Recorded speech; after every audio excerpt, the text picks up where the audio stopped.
اور اس کے بعد جب یہ بدن اس دنیا سے انتقال کر جاتا ہے، یعنی جب موت آ جاتی ہے انسان کو، تو روح جو ہے وہ اس دنیا سے منتقل ہو جاتی ہے یا بارگاہ الہی میں پھر حاضر کر دی جاتی ہے۔ جب بارگاہ الہی میں حاضر کر دی گئی تو اب وہاں ارادہ خدا کی پابند ہے، وہ آزاد نہیں ہے کہ جیسے اپنی زندگی میں انسان کے ساتھ تھی، یعنی بدن کے ساتھ تھی تو آزاد تھی اور ادھر ادھر جو جہاں بھی آنا جانا چاہے یا جس کو نقصان پہنچانا چاہے، جس کو فائدہ پہنچانا چاہے نقصان اور فائدہ پہنچا سکتی تھی، اس طریقے سے مرنے کے بعد آزاد نہیں رہ جاتی بلکہ امر الہی کی پابند ہو جاتی ہے۔ جب پابند ہو گئی تو پھر وہ کسی کو دکھائی پڑے گی یا اس دنیا میں آئے گی، یہ عقیدہ صحیح نہیں ہے۔ البتہ بعض لوگ جو دعویٰ کرتے ہیں کہ نہیں ان کو دکھائی پڑتی ہے یا کچھ ایسی چیزیں دیکھتے ہیں، اس کی جو وجہ ہے وہ دو وجہ ہو سکتی ہے۔ ایک تو صرف اور صرف وہ جو عقیدہ ہے کہ جو ہماری دنیا میں پھیلا ہوا ہے کہ بہرحال شاید تیسری دنیا اور ایشیا کے صرف اپنے حصوں کو اگر چھوڑ دیں تو شاید بہت سارے ممالک میں اس طریقے کا کوئی خیال بھی نہ پایا جاتا ہو، جبکہ اگر واقعاً روح کا کوئی ایسا وجود ہوتا اور بھوت پریت ہوتے تو ہر ملک میں ہر جگہ پائے جاتے، لیکن یہ صرف اور صرف ہمارے ہی سماج میں ان کا وجود زیادہ دکھائی پڑتا ہے۔ چونکہ ہمارے یہاں یہ عقیدہ پایا جاتا ہے اور نسلوں میں یہ کہانیاں سنائی جاتی رہی ہیں، لہٰذا ہمارے ذہن میں یہ وہم پایا جاتا ہے، اور چونکہ ہمارے ذہن میں یہ وہم پایا جاتا ہے وہی کبھی حقیقت میں انسان کی نظروں کے سامنے آ جاتا ہے، یعنی حقیقت میں باہر کوئی چیز وجود نہیں رکھتی ہے بلکہ ذہن کا وہم ہے کہ جو نظروں کے سامنے آ جاتا ہے، اور انسان اسی سے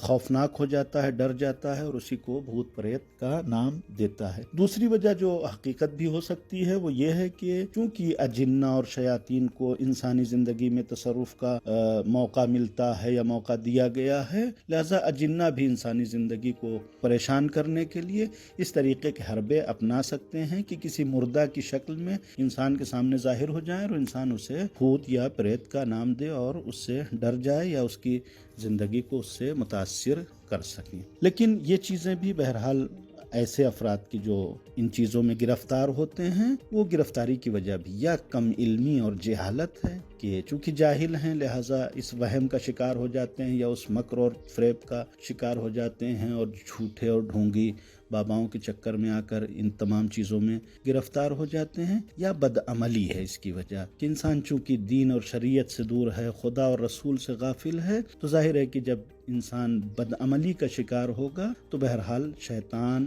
جنات، یہ ساری چیزیں جو ہے وہ انسان کے اوپر حاوی ہو سکتی ہیں۔ لیکن اگر انسان خدا سے وابستہ ہے، خدا کے اوپر بھروسہ رکھتا ہے اور خدا کی قوت و ارادے کے اوپر بھروسہ رکھتا ہے تو ایسے افراد کے اوپر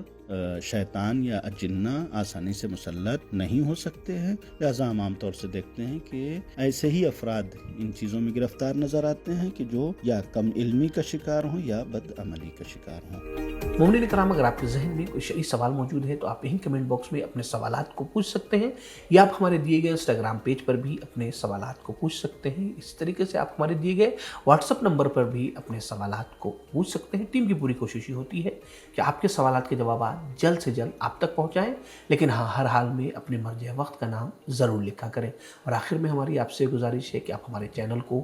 ضرور سبسکرائب کریں، دیگر دوستوں کو بھی ہمارے اس پروگرام کے بارے میں بتائیں، اس پروگرام کو شیئر کریں۔ جس طریقے سے آپ دیکھ رہے ہیں کم سے کم 10 لوگوں کے ساتھ اس پروگرام کو ضرور شیئر کیجیے گا۔ تو آئیں چلتے ہیں آخری سوال کی طرف۔ آخری سوال یہ کیا گیا ہے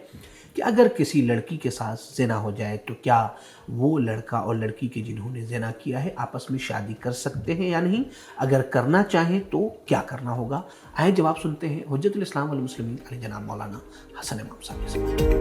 بسم اللہ الرحمن الرحیم۔ سوال کیا گیا ہے کہ اگر کسی غیر شوہردار لڑکی یا خاتون کے ساتھ زنا ہو جائے تو کیا وہ دونوں شادی کر سکتے ہیں؟ دیکھیے، زنا ایک بہت بڑا عظیم اور سنگین گناہ ہے، اس کے قریب بھی جانے سے منع کیا ہے۔ جواب بتانے سے پہلے ایک بات یہ بتاتا چلوں کہ قرآن نے جو اس کے نزدیک جانے سے بھی منع کیا ہے، جب قریب جانا منع ہے تو زنا کتنا سخت ہوگا۔ تو زنا کے قریب جانا کسے کہتے ہیں؟ آئیے جانتے ہیں اس کا کیا مطلب ہے۔ اس کا مطلب یہ ہے کہ جو چیزیں زنا کا سبب بنتی ہیں، جن چیزوں کی وجہ سے انسان زنا کر بیٹھتا ہے، جیسے آنکھیں لڑانا، بے پردگی کرنا، بے حیائی، اجنبیوں کے ساتھ تنہائی میں ملنا، ڈیٹ پر جانا، بری اور گندی جگہوں پر پارٹنر کے ساتھ گھومنا، نامحرم سے شہوت بھڑکانے والی بات کرنا، چیٹ کرنا یا گندی فلمیں دیکھنا اور اس طرح کے بہت سے کام جس سے انسان بے قابو ہو کر زنا کی طرف قدم بڑھائے،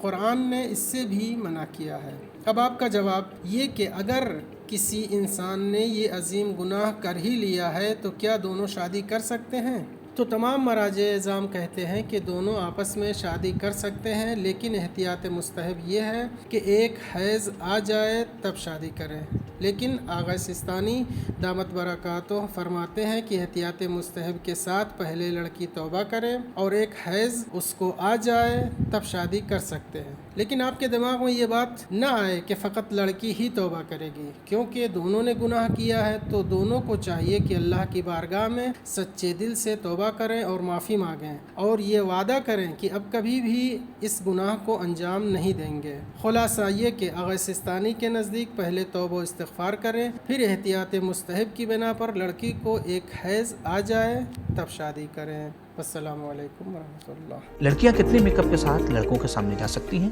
حد ترخص کیا ہے اور اسے آج انڈیا میں ہم کس طریقے سے سمجھیں؟